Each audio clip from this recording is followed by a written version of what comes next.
ಆತಂಕ ದೂರ ಆಗಿಲ್ಲ ದೆಹಲಿಯಲ್ಲಿ. ಯಾಕಂದ್ರೆ ದೆಹಲಿಯ ಕೆಂಪುಕೋಟೆ ಆತ್ಮಾಹುತಿ ದಾಳಿ ಬಳಿಕ ಇನ್ನೂ 2 ಕಾರುಗಳಿಗಾಗಿ ತನಿಖಾ ತಂಡ ಹುಡುಕಾಟವನ್ನು ನಡೆಸ್ತಾ ಇದೆ. ಟೋಟಲ್ ಆಗಿ 4 ಕಾರುಗಳನ್ನ ಖರೀದಿ ಮಾಡಿ ದೆಹಲಿಗೆ ಬಂದಿದ್ರು ಉಗ್ರರು. ಉಮರ್ ಸಂಬಂಧಿ ಫಾಹಿಮ್ನನ್ನ ತನಿಖಾ ತಂಡ ಬಂಧಿಸಿದೆ. i20 ಮತ್ತೆ ಫೋರ್ಡ್ ಇಕೋಸ್ಪೋರ್ಟ್ ಕಾರಿಗಾಗಿ ಹುಡುಕಾಟ ಮುಂದುವರೆದಿದೆ. ಈ ಬೆನ್ನಲ್ಲೇ ಇಕೋಸ್ಪೋರ್ಟ್ಸ್ ಕಾರನ್ನ ಪಾರ್ಕ್ ಮಾಡಿದ್ದು ಉಮರ್ ಸಂಬಂಧಿ ಅನ್ನೋದು ತಿಳಿದು ಬರ್ತಾ ಇದೆ. ಇಕೋಸ್ಪೋರ್ಟ್ಸ್ ಕಾರು ಈಗಾಗಲೇ ಸೆಕೆಂಡ್ ಕಾರ್, ಇದು ಡೆಲ್ಲಿ ರಿಜಿಸ್ಟ್ರೇಷನ್ನ ಕಾರು. ವಶಕ್ಕಂತೂ ಪಡ್ಕೊಂಡಿದ್ದಾರೆ. ಬಟ್ ಅದು ಸ್ಟ್ಯಾಂಡರ್ಡ್ ಆಪರೇಟಿಂಗ್ ಪ್ರೊಸೀಜರ್ ಪ್ರಕಾರ ಇನ್ನೂ ಅದರ ಕಂಪ್ಲೀಟ್ ಪರಿಶೀಲನೆಯನ್ನು NSG ಮಾಡ್ತಾ ಇದೆ. ಬೆಳಗ್ಗೆ ತನಕ ನಾವು ನೋಡ್ತಾ ಇದ್ವಿ ಆ ಕಾರಿನ ಕತೆ ಏನಾಯಿತು ಅಂತ. ಸೊ ಈಗಲೂ ಪರಿಶೀಲನೆಯನ್ನು ಮಾಡ್ತಾ ಇದ್ದಾರೆ. 2 ಕಾರು, ಆ ಕಾರಿನ ಬೂಟ್ ಸ್ಪೇಸ್ ಎಷ್ಟು, ಏನು ಕತೆ ಯಾವುದೂ ಗೊತ್ತಿಲ್ಲ. ಡೀಟೇಲ್ಸ್ ಕೊಡ್ತಾರೆ ಶಬೀರ್. ಇನ್ನೂ 2 ಕಾರು ಅದು ದೆಹಲಿ ಸುತ್ತಮುತ್ತ ಇದೆ ಅಂದರೆ ಅದೊಂದು ಟೈಮ್ ಬಾಂಬ್ ಟಿಕ್ ಅನ್ನೋ ರೀತಿಯಲ್ಲೇ ಕಾಣಿಸುತ್ತೆ. ಸೊ 2 ಕಾರಿಗೆ ಸಂಬಂಧಪಟ್ಟಂತೆ ಏನು ಇನ್ಫಾರ್ಮೇಷನ್ ಇದೆ? ಈಗ i20 ಕಾರೇ ಸೃಷ್ಟಿ ಮಾಡಿದಂಥ ಅನಾಹುತ ನಮಗೆ ಗೊತ್ತಿದೆ. ಇನ್ಯಾವುದಾದ್ರೂ ದೊಡ್ಡ ಸೆಗ್ಮೆಂಟ್ನ ಕಾರ್ ಅಂದರೆ ಅದರ ಬೂಟ್ ಸ್ಪೇಸ್ ಜಾಸ್ತಿ ಇರುತ್ತೆ ಅಥವಾ ಮುಂದೆಗಡೆ ಬಾನೆಟ್ನ ಜಾಗ ವಿಶಾಲವಾಗಿರುತ್ತೆ. ಸೊ ಅನಾಹುತ ತಪ್ಪಿದ್ದಲ್ಲ. ಹೀಗಾಗಿ ತನಿಖಾ ತಂಡದ ಶೋಧ ಹೇಗಿದೆ? ಕ್ಲೂ ಸಿಕ್ಕಿದೆಯಾ? ಮಮತಾ, ಆ ಆತಂಕ ಖಂಡಿತವಾಗ್ಲೂ ಇದೆ. ಮುಖ್ಯವಾಗಿ ಈ ಒಂದು ಘಟನೆ ನಡೆದಂಥ ಸಂದರ್ಭದಲ್ಲಿ i20 ಕಾರ್ ಒಂದೇ ಟಾರ್ಗೆಟ್ ಆಗಿತ್ತು ಅನ್ನುವಂಥದ್ರ ಬಗ್ಗೆ ಮಾಹಿತಿಗಳಿದ್ವು. ಆದರೆ ತೀವ್ರವಾದಂಥ ತನಿಖೆ ಮತ್ತು CCTV ದೃಶ್ಯಗಳನ್ನು ಪರಿಶೀಲಿಸಿದ ಬಳಿಕ ಮತ್ತೊಂದು ಆಘಾತಕಾರಿ ಸತ್ಯ ಗೊತ್ತಾಗುತ್ತೆ. ಫೋರ್ಡ್ ಇಕೋಸ್ಪೋರ್ಟ್ಸ್ ಕಾರನ್ನು ಕೂಡ ಭಯೋತ್ಪಾದಕರು ಬಳಸಿದ್ದಾರೆ ಅನ್ನುವಂಥದ್ದು.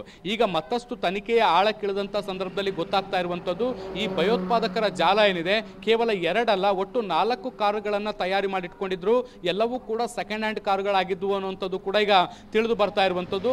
ಆ ಪೈಕಿ ಈಗ ಇಕೋ ಸ್ಪೋರ್ಟ್ಸ್ ಕಾರ್ ಏನಿತ್ತು ಅದನ್ನು ಕೂಡ ಈಗ ಸೀಸ್ ಮಾಡುವಂಥ ಕೆಲಸವನ್ನ ಪೊಲೀಸರು ಮಾಡಿದ್ದಾರೆ. ಫರೀದಾಬಾದ್ನಲ್ಲಿ ಅದ ಪಾರ್ಕ್ ಆದಂಥ ಸಂದರ್ಭದಲ್ಲಿ ಆ ಒಂದು ಕಾರನ್ನು ಪತ್ತೆ ಹಚ್ಚುವಲ್ಲಿ ಪೊಲೀಸರು ಯಶಸ್ವಿಯಾಗಿರುವಂಥದ್ದು. ಈ ಒಂದು ಕಾರನ್ನು ಪಾರ್ಕಿಂಗ್ ಮಾಡಿರುವಂಥದ್ದು ಡಾಕ್ಟರ್ ಉಮರ್ನ ಸಂಬಂಧಿ ಅನ್ನುವಂಥದ್ದು ಕೂಡ ಗೊತ್ತಾಗ್ತಾ ಇದೆ. ಈಗ NSG ಈ ಒಂದು ಕಾರಿನ ಸಂಪೂರ್ಣವಾದಂಥ ತಪಾಸಣೆ ಮಾಡ್ತಾ ಇದೆ. ಇದು ಒಂದು ಭಾಗ. ಆದರೆ ಇನ್ನೂ 2 ಕಾರುಗಳು ಎಲ್ಲಿ ಹೋದ್ವು ಅನ್ನುವಂಥದ್ದು ಪ್ರಶ್ನೆ ಇರುವಂಥದ್ದು. ಮತ್ತೆ ಅವು ಯಾವ ಕಾರುಗಳು ಅನ್ನುವಂತಹ ಪ್ರಶ್ನೆಗಳು ಕೂಡ ಇರುವಂಥದ್ದು. ನಿನ್ನೆ CCTV ದೃಶ್ಯಗಳನ್ನು ಪರಿಶೀಲನೆ ಮಾಡಿದಂಥ ಸಂದರ್ಭದಲ್ಲಿ ಫೋರ್ಡ್ನ ಇಕೋ ಸ್ಪೋರ್ಟ್ಸ್ ಅನ್ನುವಂತಹ ಕಾರು ಮತ್ತು ಅದರ ರಿಜಿಸ್ಟ್ರೇಷನ್ ನಂಬರ್ ಎಲ್ಲವೂ ಕೂಡ ಸಂಪೂರ್ಣವಾಗಿ ಮಾಹಿತಿ ಸಿಕ್ಕಿತ್ತು. ಆದರೆ ಈವರೆಗೂ ಉಳಿದ 2 ಕಾರುಗಳಿಗೆ ಸಂಬಂಧಪಟ್ಟಂತ ಯಾವುದೇ ಮಾಹಿತಿಗಳಿಲ್ಲ. ಅದು ಎಲ್ಲಿಯ ನೋಂದಣಿಯಾಗಿದ್ದು ಅಥವಾ ಅದು ಯಾವ ಕಾರು, ಯಾವ ಮಾಡಲು ಯಾವುದು ಕೂಡ ಇನ್ನೂ ಕೂಡ ಮಾಹಿತಿಗಳಿಲ್ಲ.